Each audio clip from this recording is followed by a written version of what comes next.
Next, we head to the City Club of Chicago as Cook County Sheriff Tom Dart describes his unconventional prison rehab programs and how people can avoid becoming victims of online data collection and selling practices. This runs about 40 minutes. Thank you so much, Jay. I really appreciate the brief intro because I didn't think we had any time left anyways after you introduced most of the room here. Yeah. Yes, I know. I want to thank everybody for coming out here today. The issues I'm going to talk about are a little bit different for me, and at some point, if you notice that I'm grabbing John Donovan and asking him to present for me, you'll understand why. This is something that I've found to be a very, very important topic, and not just something that I found on a spare moment I have, because as most people know, between 10,000 detainees in one form or another and 5 children, I don't have any free time in my life.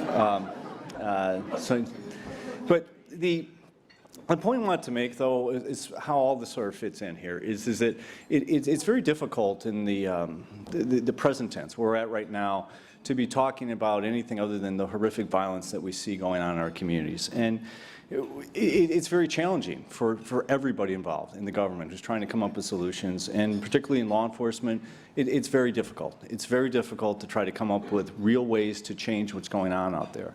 And so we see that going on. People are attempting to do the best they can, but at the same time, our communities are somewhat fractured. There's a lack of trust for law enforcement as well, and so as a result of that, you have crimes that are not being solved as well. People are trying very hard. They're trying their best, but there's a confluence of things right now that is making it inherently very, very difficult.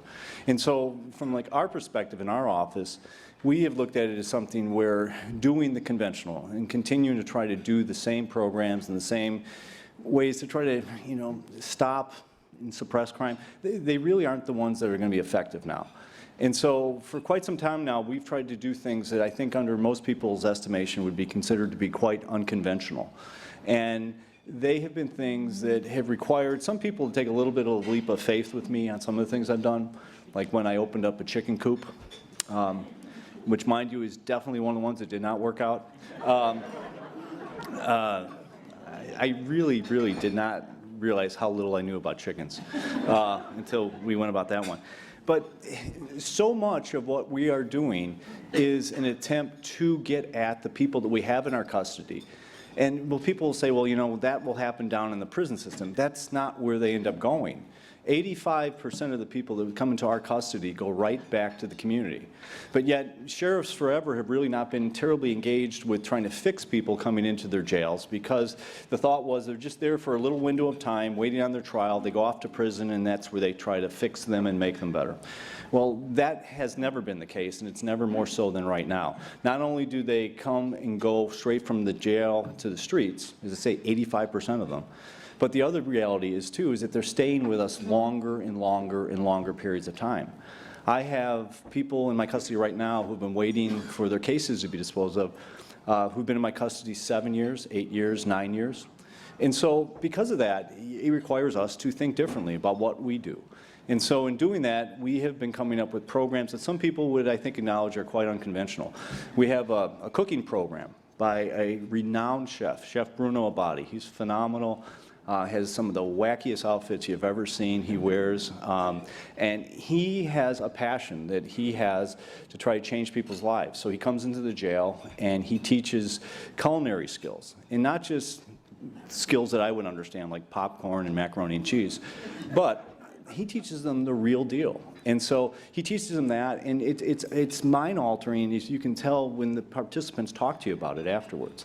And so they get this obvious skill, but it changes the way they look at things. And the other part of it, too, is we make money for the jail. Instead of coming to the taxpayers, we're getting money for selling this. And Bruno, through Ron Gidwitz, who many of you know, Ron, through the just kindness of his heart, he bought us a wood-burning stove. He and a couple of friends of his came together and bought it. And we make this outrageous pizza now that is not delivered to the dorm rooms of all the inmates, like some people might think. It's something where they can order it with money that they have, and then in doing that, we get more money for the program, and it all works. We run a chess program that is pretty fantastic. We just beat a team via Skype from Brazil last week. And that teaches the detainees not just a skill, chess, but it teaches them about this unique way of thinking that many never had, which is that there are consequences to what you do, and you got to plan not just one move, but 5 moves out. And you can see them as they change, as they're talking about this with other people about what the program meant to them.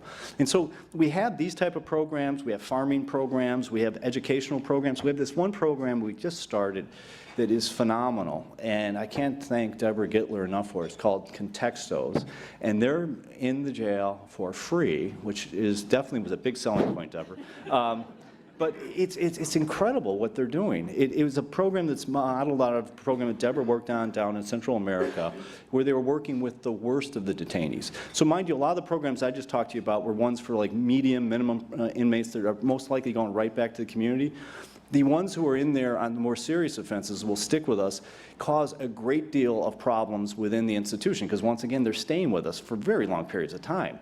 And so one of the things that we have found is if you program in there, not only do you make it a better environment for the staff, but you make it a better environment for that person. So Deborah's program is fantastic. It teaches them writing skills, literary skills, where I'm not in any way doing it justice here, but they teach them to do this so that the individuals involved with the program write their own memoirs, and then they publish it. And I went to their graduation ceremony recently, and it was just amazing, just mind-blowing. And to hear these individuals talk about it, absolutely incredible. In the living unit Deborah chose, mind you, against everyone's wishes, but that's the one she wanted, was the most difficult. She picked the most difficult. She picked the very tier where we had a hostage situation about 6 months ago, something like that. And that tier where we'd always had problems with detainees has gone from having an incident a day to where they don't have any. Just fantastic. And it's all because of you.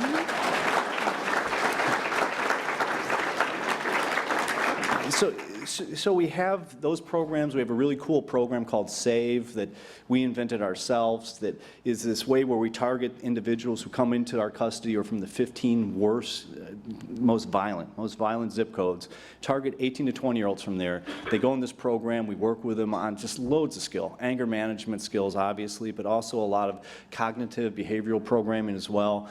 And in doing that, we work with them for an extended period of time in our custody, but then when they leave us, we connect them to members in the community. And that community connection has been huge. And so the people, we've had about 200 people in the program, but the ones who have left the program and gone back to the community, there's been 32.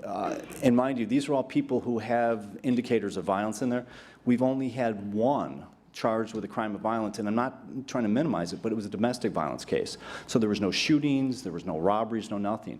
And so there's programs that we have in place that are showing a lot of promise. And so I'm not saying that, we're out of the woods, but I'm saying we have a lot of things going that are different, that are something that are a little bit less than usual, and we're having progress there, showing progress.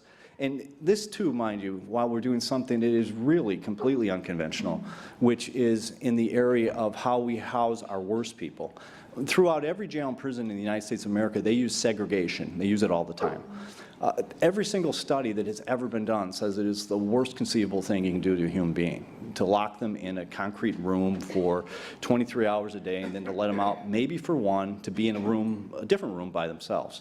You can imagine how difficult that would be on most people. Now, when you layer over that most of these people are all going back to our communities. What do you think's happening to them? It's horrible. So a year ago, we ended every variation of segregation in our place. And so there's no one in our place, no matter how violent they are, who does not get at least 20% of the day out amongst other people, which is unheard of in corrections. And the result of that, too, the result of that, though, has been less attacks on our staff than ever. And so it was something we felt comfortable, that's where it was going to go, but it's already borne that out, and it's shown that. And the staff who've been working on it, absolutely incredible. I mean, we are in the news every once in a while because some of my staff take a lot of holidays. But they are the minority. I have some of the most dedicated, hardworking people in the world, and particularly the ones that worked on this issue in regards to segregation. Absolutely incredible how much they gave, because it was taking a leap of faith on us that we were able to pull this off, and we've been succeeding there. So those things we're doing, we're putting more police officers than we've ever before from the sheriff's office into the city of Chicago to assist them with the violence issues as well. We're doing all those things, but the issue I really want to talk to you about today, and one where unfortunately I'm going to have to use more notes than I traditionally do, but this past week was a very difficult one for the office and a lot of us because we had a case of a young boy who jumped into the Des Plaines River last week, and so literally the entire office, myself included, we were on the Des Plaines River for the whole week. And unfortunately, he did not survive, but we were able to recover his body, but it was, the whole office was involved with this. So it was something where I might be a little bit more choppy than normal, so for that I want to apologize up front for you. But the issue, as I said, the one that Mike referenced, that he's been so helpful in Springfield, and Art Turner's been a great help as well, is something I felt really strongly about, because while issues of violence and things like that appropriately get a lot of attention from people, there's other more benign things that are going on around us as we sit here right now that can be not as dangerous as the violence, but undercutting a lot of the very principles that make us so unique, make us a country that so many people talk about because of our individual freedoms and our ability to have privacy and not have government all over us and knowing everything and anything we do. And so it happens in a time where, you know, you think about it, technology, whenever that word comes up, it's always positive. Everyone's always talking about the latest advancement, you know, the latest app, the latest way our life has been made easier for us. And this is all good. That part is all good. But no one ever really sits there and talks about, you know, what else is going on at that same time while all these great things are going on around us.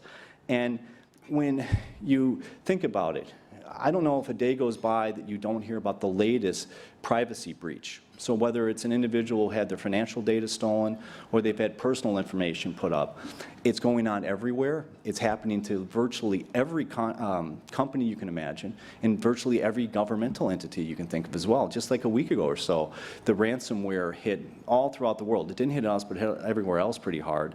And we have seen that even at the jail where people have attempted to do that as well. So while the benefits of the technology world are so immense and so great, what else is going on, though? What are we giving up to have this? And that's the point that we started talking about within our own office, because it has more than just a theoretical connection to the office.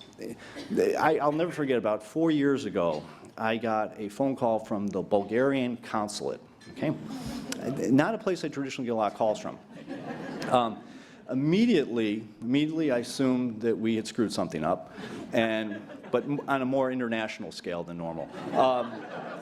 And so I met with them, and much to my joy, I found out that it wasn't that they were actually thanking us, because we had uncovered a financial crime scheme where individuals who were Bulgarian nationals had this scheme where they put these devices inside ATM machines and they were taking people's information and so on and so forth.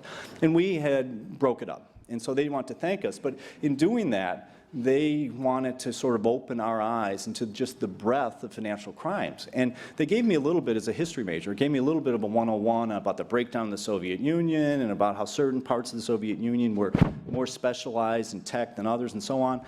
And in doing that, they made it abundantly clear to me, in no uncertain terms, that while we might be thinking we're on the cutting edge in law enforcement and trying to catch up to this financial crime, we are easily 5, 6, 7 years behind it, absolutely behind it.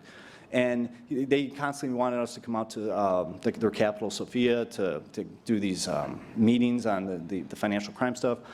Apparently that's outside of the Cook County region, and I only drive, so I had to turn them down.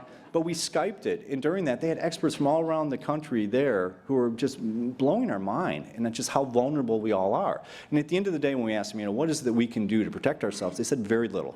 They said all you can do is be more aware of what information you have, where it's at, and who can access it. And so that was what they told us. And in telling that, what as a country do? We do the exact opposite. I mean, you think about it. I mean, do you know anybody that doesn't put like virtually every private thing they have on their own Facebook account? I mean, we as a country want to tell everybody about everything. And so we have exposed ourselves more so than probably anybody to all sorts of problems because of these great things, this great thing called technology. I said, I'm going to talk more about this, but I really felt that some actual live victims, stories would probably drive this home a little bit more, because there's so many of them. It was more a question of which ones we want to sort through, but there was a couple of them that really, I think, drove it home more so than anything else about what it is that is the problem here. And so I was going to talk about some of the victims here, but one other just point of reference, too, while we're talking about this. Think about this for a second. When we are pursuing a criminal, so somebody that we have probable cause to believe has committed a crime, for us to get that person's phone in their phone records, we, the law enforcement agency, has to go to the state's attorney's office to draw up a search warrant, who then take it to a grand jury who sign off on it. If they sign off on it, it's then sent to the provider, the phone company. The phone company then sends it back to the grand jury. The grand jury then analyzes it if it's appropriate, gives it back to the state's attorney. If they believe it's appropriate, then we get the information. That's what we do for criminals. But for the rest of us, the non-criminals, that very same type of information is being taken without us even knowing it. On a regular basis, we have no idea what information is being taken from us, what it's being used for, is it being sold, given away. And when you hear these stories, you understand how this stuff can impact all of our lives. The one in particular I want to just talk about at the outset was a gentleman named Richard Guthrie. This is Richard here. At the time of the photo, this is May 2007, he was a 92-year-old veteran of the United States Army living in Iowa. He's a senior citizen and was a victim of a data scam that resulted in the loss of all of his life savings.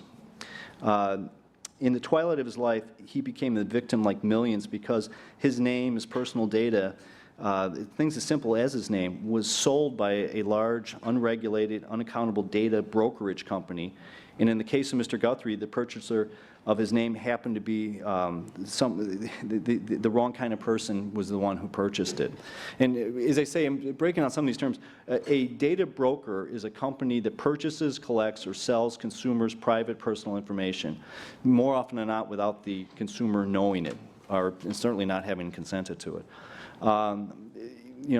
The data brokerage sold Mr. Guthrie's data and the data of other would-be victims to telemarketing criminals, who then used it to garner financial and banking information through scams, emptying the unsuspecting victims' bank accounts of everything. Data brokers commonly sell lists of data that they acquire, and the lists are often extremely targeted.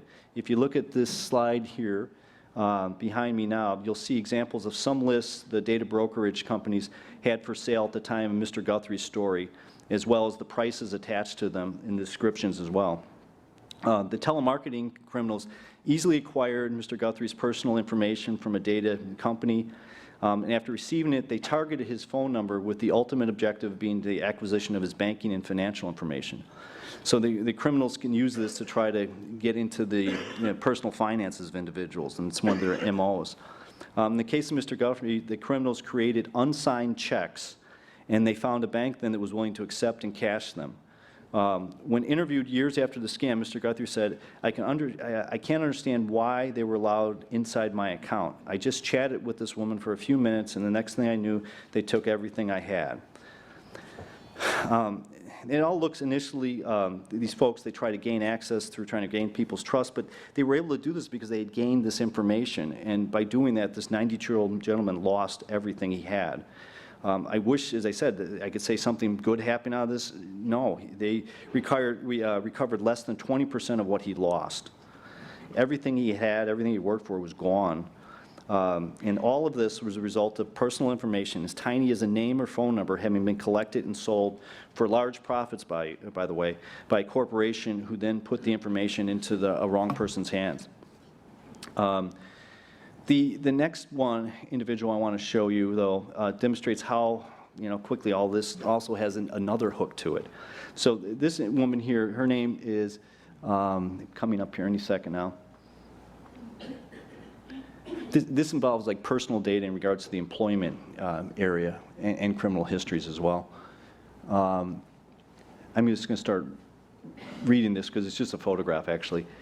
This woman, her name is Kathleen Casey. She's from Boston, and in 2010, she, like many other people, were facing some financial difficulties, so she was out looking for a job, and she applied for a job. She was hopeful the job at the time that she applied for was something that she was going to be able to acquire.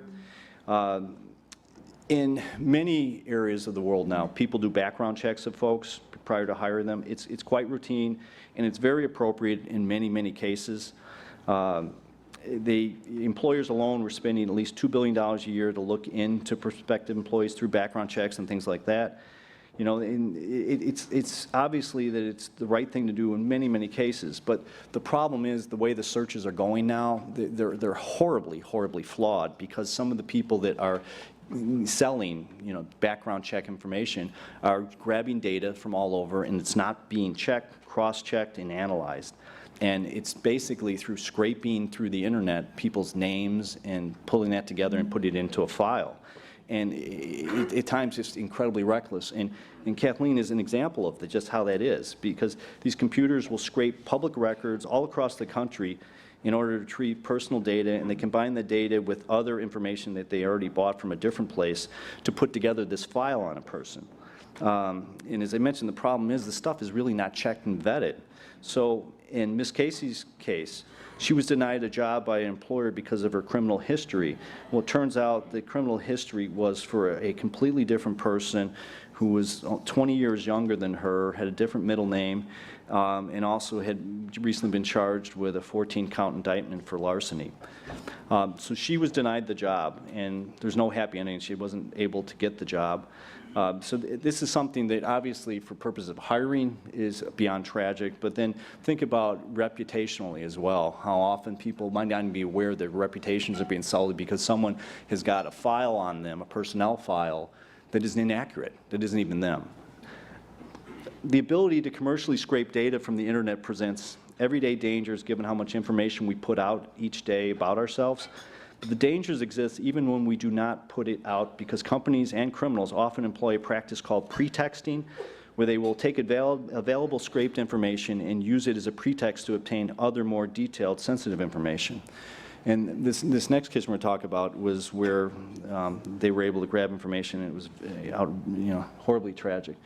So this is Amy Boyer. She was a 20-year-old dental assistant from New Hampshire who had family, friends, and a great life. The other individual who is in this picture, his name is Liam Eunice. And he was a very troubled person who the media reports said that he was deranged, suicidal, demented. He praised the Columbine killers, blogged about his suicidal fantasies and shooting rampages, and he talked about his love for his AR-15 and his hatred of classmates and colleagues. Amy and Liam happened to attend the same high school together, and despite his hatred for his classmates, he had an infatuation for her. Liam contacted an information brokerage company and an internet-based investigation and information service, which is simply another name for saying the data brokerage company. So they pulled together this information. And he requested Amy's date of birth, social security number, and employment information.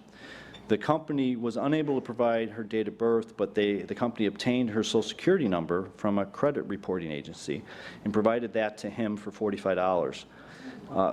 The company obtained Amy's work address by having a subcontractor place a pretext call to Amy, similar to the calls placed to Mr. Guthrie, to obtain this information. The subcontractor lied about their true identity and purpose for the call in order to convince Amy to reveal her employment information.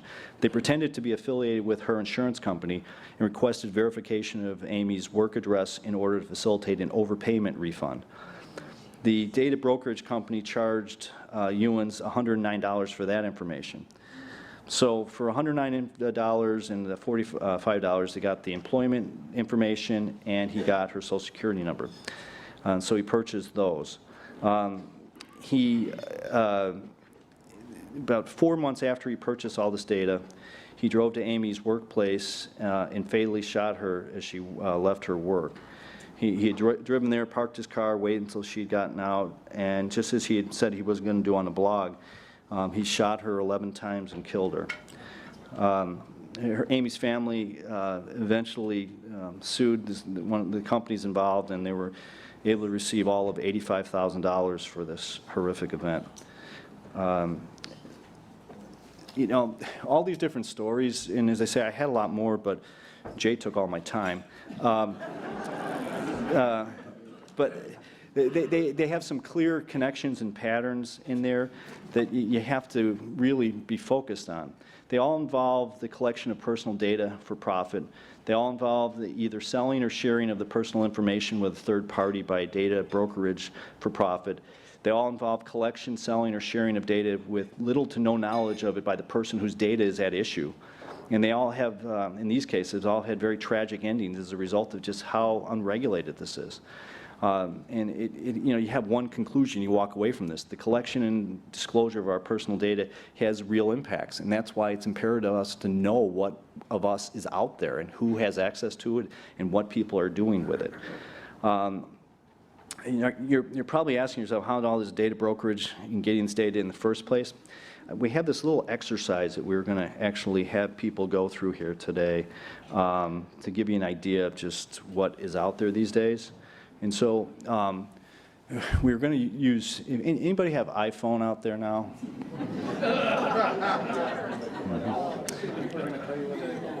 I know. Yeah, now give me all your personal information. No. And I have my county flip phone.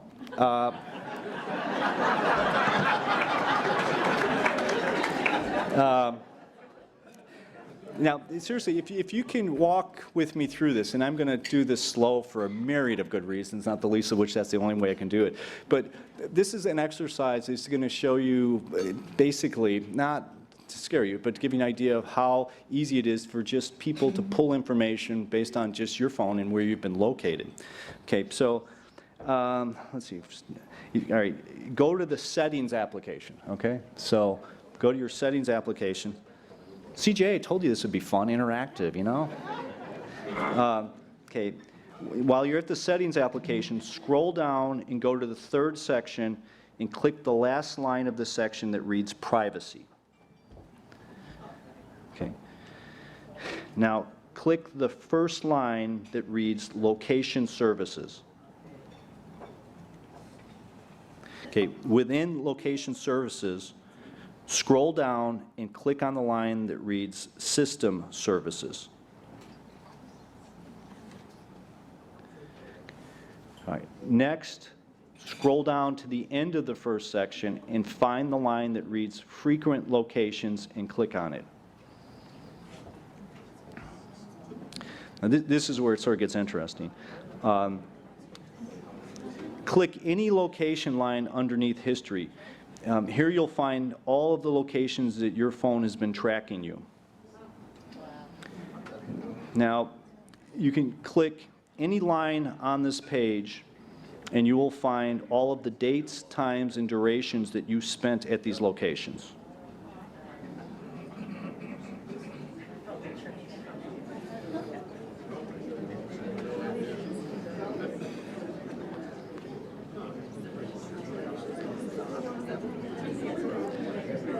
If you're a little creeped out, I don't blame you. And yeah, as I say, you might want to disengage this function, but when you do that, you lose other options, you know, of things you can do. So I'm not necessarily advocating for this, but at the end of the day, this ties into the legislation that Mike's got in Springfield for us that we're trying to address by just making people aware of all of the ways that people are having their information put out there and what people can do with it. So you can really, your imagination can run with it as far as knowing what people could do with this information if they got it. All right, now I've upset everyone. Yeah, exactly. Yeah, I know. So that was an effort to show you just about how every one of your phones that you have right now is basically tracking you, just that one part of it. So just the location part of it. Something that there's another bill in Springfield, not ours, but another great bill on geolocation that also gives people the ability to know if they're being located, if people are using that information, the whole 9 yards. It's got a similar strain to what our bill does. You know, much like with that, You know, so iPhones are ubiquitous. You know, Facebook, everyone is aware of Facebook, and many people other than me use it, and that's all good and fine. But if you've ever wondered how much of your personal information can be gleaned from something as simple as a single like on a Facebook post, watch this video. It's really fascinating.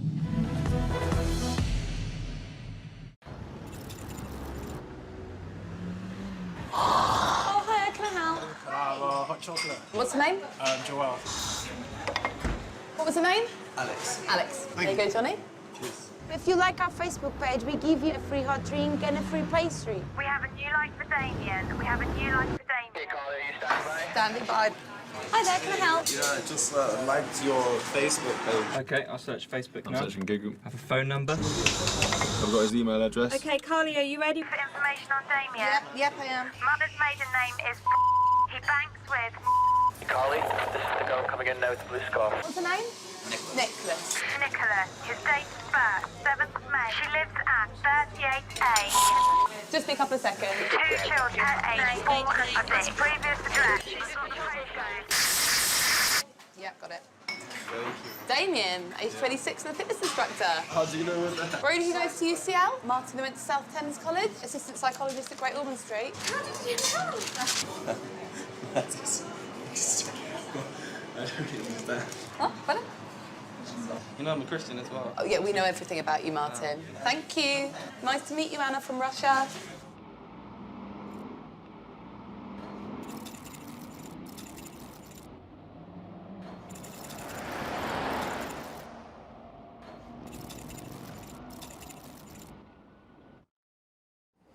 Okay, so that video you just watched is called Data to Go, and it was published by a British-based nonprofit called CFIS. And CFIS focuses on fraud prevention. They introduced this video in order to raise public awareness about the importance of managing online privacy settings. The footage is from last March. The group put a sign outside the coffee shop that promised a free coffee and croissant to any customer who liked the cafe's Facebook page. And when customers entered the cafe, they were asked for their first name when they ordered their free coffee. As you saw, while they waited for their order, a team of data researchers spent 3 minutes searching for information about them on public websites, such as their age, occupation, and then communicated that information to the barista via a headset. The video clearly showed all the data that can be made accessible for something as simple as a single like on a Facebook page.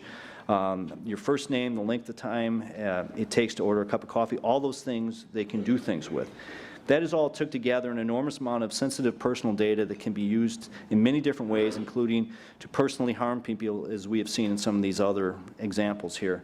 Your exposure isn't just from your iPhone or social media accounts, in case you were thinking that you're out of the woods. It is also happening with the websites that you visit every day. When you go to a website, you think you're just interacting with that website, but thanks to third-party data collectors, you're not. Through the use of an add-on tool called Lightbeam, we were able to shine a light on the plethora of hidden third-party collectors who, despite being hidden, are actually collecting loads of data while you're using the website. This one I found to be absolutely fascinating here, because this one, for an individual like me who routinely will pull up the Tribune or the Sun-Times on my laptop while I'm at work, it shows you that while you're doing that, what else is going on. So we visited 4 random websites. We picked the Weather Channel, Time Magazine, People, and AARP, and then ran this Lightbeam program, this add-on tool that's exclusive to Firefox. As you can see from the slide behind me, Lightbeam showed that while I thought I was only visiting 4 websites, there were 188 hidden third-party sites that were accessing and collecting my data. We didn't visit any of these third-party websites during the search. That was nothing we had done. And nobody notified us that they were actively collecting during our time on the website that we chose to visit. If you look closely, you can see that Twitter, Google, and Yahoo are all among the third-party sites that were actively accessing and collecting data through our time on the 4 websites we chose, even despite the fact that we hadn't accessed them and were not logged into any of them. Now just imagine how often this is taking place by countless companies secretly collecting your data in the background through your computer, phone, tablet, and all without your knowledge while you're using another site altogether different. it's something, we talked about this one, it's something to think about next time you're on WebMD, which, by the way, Lightbeam told us is connected to at least 21 third-party sites. So if you're going there to look up the medical condition you heard about, or if you had a loved one, you were trying to look up something and researching that, people are accessing the fact that you're on that website looking for a certain thing. So, you know, those ones are, you know, pretty much hidden from view. These other two I was just going to reference briefly because, once again, Jay took all my time. But the next two is, these were sort of news flashes to me, and John had to hold my hand through this one. These are called IoT, the Internet of Things. And so through those, they have these devices that are, they refer to them as exposed devices. And so this is advanced now to where household devices are able to track, log, and share all sorts of information about our lives. In just the past few years alone, an increasing number of everyday devices such as phones, television, cars, toys, and home appliances have evolved into smart or connected devices. And this is what it means when we're talking about the Internet of Things, that these things are all connected as well. A recent trend micro-study reported that the ZDNet highlights this concern as the study found that in major U.S. cities there are over 170 million exposed IoT devices, including over 2.5 million exposed devices in Chicago alone. This is a remarkable statistic and should concern everyone that owns an Alexa, Google Home, or the like. The exposed devices all contain personal data on their users, and many of them have likely shared that data with some hidden third-party companies, and many likely did so without the express knowledge or understanding of the user and the rightful owner. As you said, we've already talked about the stuff in the wrong person's hands can be so, you know, devastating on so many different levels. There was a recent case in regards to a company called Cloud Pets, which is a company that makes stuffed animals for children that features built-in microphones and speakers so that the children can record messages onto stuffed toys such as a teddy bear, and then they can send the message to their parents. Unbeknownst to these consumers, the children's recordings were left wide open on the internet with no password protection, allowing massive amounts of sensitive information to potentially fall into the hands of criminals. Hackers were able to access information, copy recordings, and in some cases they held the children's recordings ransom, and people had to pay to get them back. Think about that for a moment. A child records a message on their favorite stuffed animal, and the message is stolen and held for ransom. You know, for the person who has been harmed by these acts, virtually nothing they can do. And so what we came up with was the right to know bill. And it was something, as I said, John's been working on tirelessly this entire session. And I found it hilarious when it was Sunday, I was reading I go to the comics first. And then things get bad after that. And my kids pointed this one out to me, though, and it just so clearly summarized exactly what we're talking about. For the people that wander around acting as if no one's aware of any aspect of their life, that's just not true. We are giving up more and more and more data, and we don't even realize it. And so the bill that I've been referencing here is important in and of itself, but it's even more important than it ever was, because the brain surgeons in Washington now have gone about rolling back what little transparency there is. And this is something it's been just astounding what they're up to there. Because, I mean, if you talk about all the problems that we have in this world and the things that we need them to be working on in Washington, rolling back protections for people on the internet was not one of them, was on anyone's list. And yet that's what they've done. And so the federal government rolled back privacy protection for consumers, and it was just last week the FCC took the first step to overturn net neutrality. So while that's going on, we came up with our bill, but our bill, as I said, we were doing it because we felt very strongly about the issue. We knew we were onto the right thing here, but it was amazing when people started polling this information. But once again, as I said, when you look at how out of touch these folks were in Washington doing this, there's all sorts of polls we've all seen and we've all heard of them. This is one of those ones that's not like a real close call. It's like 94% of Illinoisan consumers disapprove of corporations collecting, sharing, or selling personal data. 80% of Illinois consumers would use would use the law to request names of companies that have obtained their personal data. I mean, the numbers in these polls that have come out are just astounding. If there's one thing on all ends of the spectrum we all seem to agree on, is we want to have our privacy, and we should. We should have it, and it's something I think we all believe we do have, but the problem is we don't. And therein lies the problem. I think, yeah, and this is like the national side of it. 95% are concerned about business collecting and selling their personal information. It's just, the numbers are astounding. And so our bill could not be any more straightforward, honest to goodness. It literally says that all these companies have to do is they have to have a place on their site where an individual can go to, that they can contact them by email or by phone and say, ask them, what information of mine are you collecting, and who are you selling or giving it away to? And so that is literally what the bill says. I consider it to be quite a modest effort to try to give us all some more privacy back. The companies involved with it, though, opposing this, are just, it's stunning. I mean, the amount of time and money that they've put into this, and these are all the big hitters are involved with it. And they're doing everything they can to try to kill this bill. Yeah, I don't know their exact motives. I would suggest to you strongly it probably has something to do with the fact when you can get all this information from free. As I mentioned before to you, the very information that law enforcement cannot get unless we have a warrant, information that they're accumulating for free that they can sell and monetize for all these different purposes, there's a real reason why they don't want people to do that. Now, at the end of the day, what our bill says, it doesn't mean that you have to get authorization from people. What it says is you have to inform people. So then if people know this information, they know there's like two similar companies and one takes your data and sells it, the other one doesn't, then the consumer can go and, you know, show what they want to do by going to that company. And so we've been fighting this incredibly difficult battle down in Springfield through Mike's efforts and John and Art Turner. We've been able to get bills out of both chambers. We don't know what's going to happen with them at the end, but it's something where, as I say, we've had the big hitters against us, but the small tech companies, they're all with us. They're all on board with what we're doing here. And we've had incredible support from the Digital Privacy Alliance, the Public Interest Research Group of Illinois, Social Change, the Liberty Project, the Westside Justice Center, the ACLU, the Center for Democracy and Technology, the Electronic Frontier Foundation, the Consumer Federation of America, and quite a few more. But as I said, virtually every small company you can think of is supporting us and what we're doing here.